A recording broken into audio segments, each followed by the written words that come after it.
প্রশাসন সবসময় ক্ষমতাসীনদের তুষ্ট রাখতে মনোযোগী থাকে বলে মন্তব্য করেছেন জাতীয় নাগরিক পার্টির সদস্য সচিব আক্তার হোসেন। রংপুরের কাউনিয়ার হারাগাছ বালারঘাটে নির্বাচনী সহিংসতায় ক্ষতিগ্রস্ত এনসিপির সংগঠক সুমন হোসেনের বাড়ি পরিদর্শন শেষে তিনি একথা বলেন। আক্তার আরও বলেন, নির্বাচনী সহিংসতায় জড়িতদের বিরুদ্ধে প্রশাসনকে দ্রুত আইনগত ব্যবস্থা নিতে হবে। তিনি অভিযোগ করেন, একদিকে বিএনপি ফ্যামিলি কার্ড দেওয়ার কথা বলে অন্যদিকে তাদের সন্ত্রাসীরা সাধারণ মানুষের বাড়িতে হামলা লুটপাট করছে।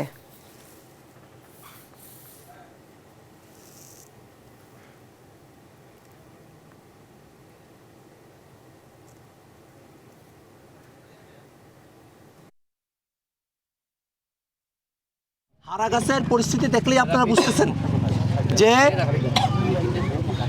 বিএনপি একদিকে ফ্যামিলি কার্ডের কথা বলবে, ভরসায় একদিকে শাড়ি লুঙ্গি বিলাবে, অন্যদিকে মানুষের ঘর বাড়ি তছতছ করে দেবে, লুটপাট করে নিয়ে যাবে।